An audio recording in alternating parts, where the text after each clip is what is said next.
Nerdcast assemble! Stay dandy, baby. Without a shadow of a doubt, the best thing about the Misfit of Demon King Academy has got to be Anos Voldigode's fan union. The group of girls who always sing for him, which always give him a big advantage in battle.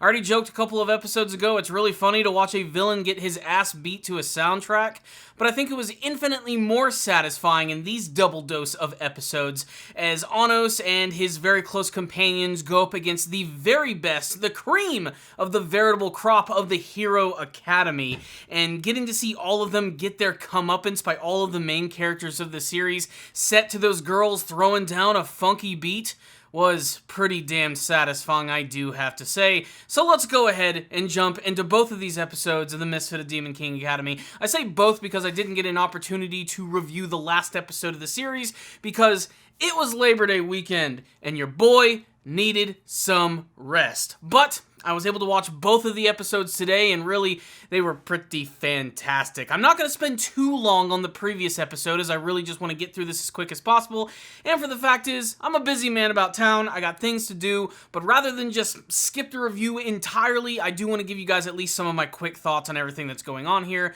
so let's go ahead and dive right in. So, Anos and all of his friends have basically arrived in Hero Town, and they're getting ready to go through this big exam with all the other Hero students, and predictably, of course, the human heroes hate the freaking demon students. It's just something that's been ingrained from them for the longest period of time, not to mention the biggest students who apparently take their power from the source of canon really have it out for Anos and his friends. And you know what? Even on the demon side of things, it's not that much better. A lot of Anos's fellow classmates just do not like him at all. In fact, there's this one brand new student they seem to focus on who has a close relationship with the brand new homeroom teacher here, has a lot of respect for her, and also seems to have a lot of respect for the Demon King himself. He just doesn't want to accept the fact that Anos is indeed the reincarnation of this character, and they end up going through a number of different exams in this episode, which are pretty fascinating to say the least. Basically, the heroes are kind of cheating, though.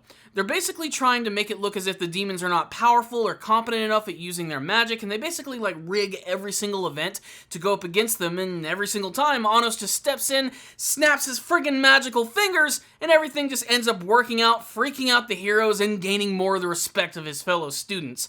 But essentially, this is all a big build-up to a massive fight scene, which has got to be one of the most grandiose that I've actually seen from the entire series.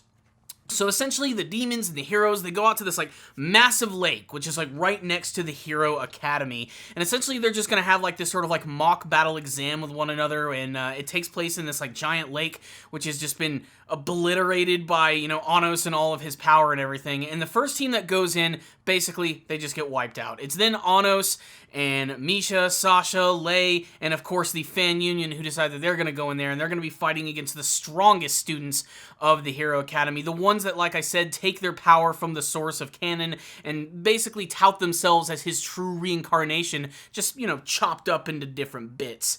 And basically that entire episode is sort of like a build-up to that eventual confrontation. And it's awesome. What I really love about it, too, is that every main character gets to shine and do something really excellent. I mean, it's not just Anos being awesome, and yes, he is awesome in both of these episodes, but I really love that we got to see, Sasha finally doing something other than just being kind of annoying most of the time and being obsessed with Anos without admitting it out loud or anything. She has this battle with Lei, who essentially, or Laos, I believe is his name. He's the really big, super muscular guy, and I love the battle between these two characters because it kind of gives me this, vibe of watching the Naruto anime series where they always have, tricks up their sleeves and they're constantly one-ing up each other with all these cool things. It's hey, here's my ability, it's really great and it can't be beat, but here's my ability and I've been waiting for you to use that, but oh wait, I have another trick up my sleeve and you know what that is? That's my hand smacking your ass and kicking you in the face. That's what it feels like the entire time. It's really freaking awesome. I love it. And Sasha, man, she just makes this big, muscly dude look like a freaking fool. The battle here is impossible to describe. I mean, it's just a bunch of random magic jargon just being thrown out everywhere, covering themselves with magical abilities and using swords. And we get to see that Sasha is quite proficient, not just in the use of fire, but in poison magic as well, as basically she just makes frickin' Laos look like a frickin' moron.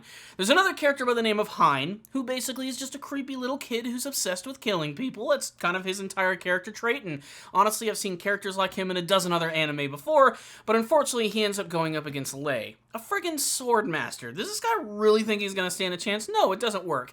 And essentially, this is just an excuse to see Lei's brand new sword, which has the ability to materialize into whatever he wants, and he uses this to not only cut this kid's arm off, but he actually makes him look like a fool with the power of stigma, knowing that this is probably going to sting just a little bit longer for him. And then there's Anos and Misha, who truly are the stars of this episode. I mean, Anos, of course, because no matter what goes up against him, he just, manages to go up against it with some sort of other trump card of his own, proving that his magic is way stronger and that you don't necessarily have to be of any sort of lineage in order to utilize this extreme power, be it whether human or demon. He can just friggin' make it happen. And his big opponent from most of the episode is Ledriano, and another character who goes by the name of Zeshia, who's like the #1 student at the school, and basically, she's just a badass chick with a sword who can use all sorts of crazy power. So Anos gets to fight against two people, which is really freaking awesome. And basically, he just beats them down. And he does so in such a great way, and the only way that Anos could potentially do, with the fan union coming in, singing a song, and basically powering him up to the point where he's able to go up against them. And they utilize this, power, which is crazy, where they use, sort of like a spirit bomb-esque kind of thing, where they, call on the power of all these people, and basically everybody in Hero Town basically, throws all their energy at them, giving them the power of, 10 million people, which is a lot. It's a big freaking number, but Anos is like, nah, man. We got 8 people. It's no problem. We're going to be fine.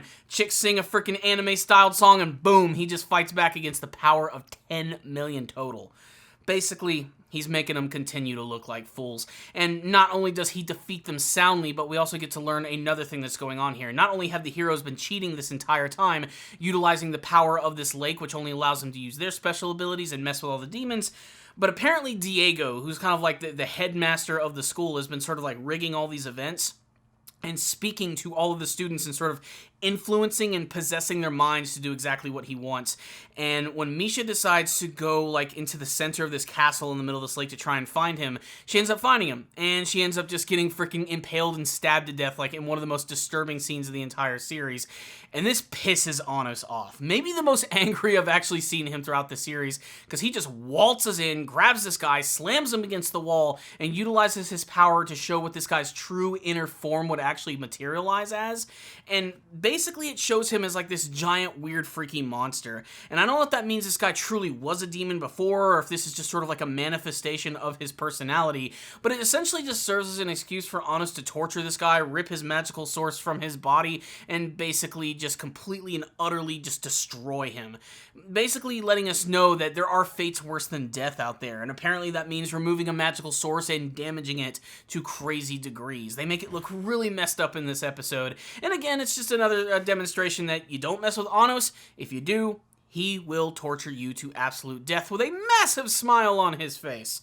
So, the episode does end on one hell of a cliffhanger, where we get to see that Eleanor, that one girl that they met a few episodes ago, is sort of at the center of this massive castle, and when they find her, she's just sort of hanging out in this weird bubble floating around, and she essentially just refers to herself as magic itself. She could very well be the very embodiment of the magic of the human world itself. It's kind of up in the air. I don't know what the deal is with it, but it's pretty interesting. And she clearly has some sort of connection to Zeshia as well, as they kind of make that clear in this episode. Zeshia, like I said, I thought she was really cool, and I'll talk about her a little bit more in the rundown on both of these episodes of the Misfit of Demon King Academy. Just nuts. That's really the only way to put it. It's just nuts. There's so many things to really like about this episode, and I think one of the best things was finally getting some really big, explosive, solid action. And that's not to say that the series didn't have it. It definitely had it in droves. But I really loved getting to see all of the characters do something, not just Anos having to sort of save everybody at the last second. Everybody was quite competent in the things that they were pulling off in this episode, and it was great. Basically, all that training that Anos did with his team is actually starting to pay off here, and it's pretty freaking gnarly, I do have to say. So yes, it was really satisfying in that senses, but I really liked all the new characters as well, despite the fact that many of them were very stock. There's the super cool-headed guy who always seems to have a plan, Ledriano. There's Laus, the big muscles freaking jock guy. There's Hein, the little guy who's kind of insane and you can't underestimate him. And then there's the wild card, which is Zeshia. And Zeshia was awesome in this episode. I mean, she just had a cool design about her. There's just something about a type of character who doesn't say anything, who just rushes in and attacks.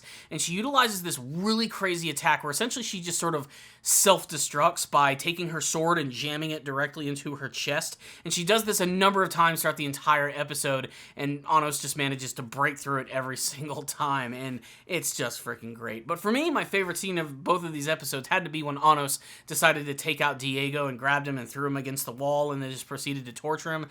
It's amazing how funny and awesome Anos can be, but also how incredibly devastating scary he can be at the same time.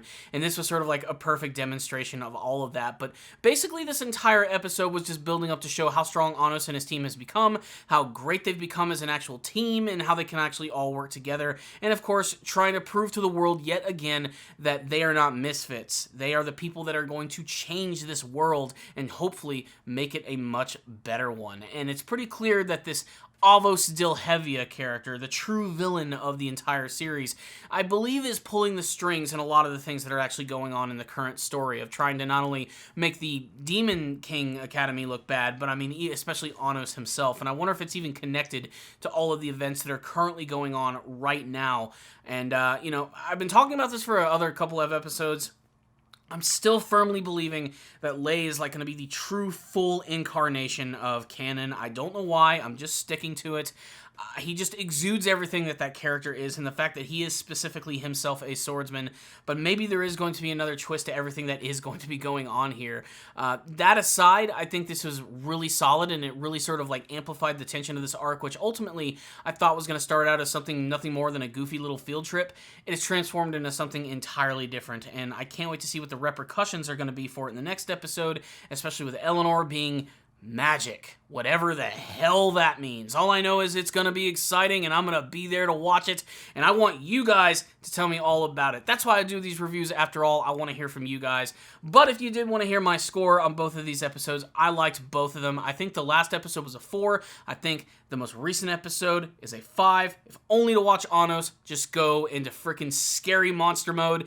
It was awesome. I loved it. But please tell me what you thought about both of these episodes in the comment section below, and of course what you hope to see from the rest of the Misfit of Demon King Academy. Thank you guys so much for watching this review. Please subscribe to the channel for more videos just like this one. Remember, if you did like this video, hit the thumbs up button. Helps out these videos tremendously. I want to thank all my patrons who have been checking out my Patreon page, giving me donations, feedback on the channel. Remember, first-time donators, I'll review an anime series of your choice, and I want to slap your name on this list of super awesome people. So thank you guys so much for watching this review. I'll see you all next time, and as always, stay down there, baby.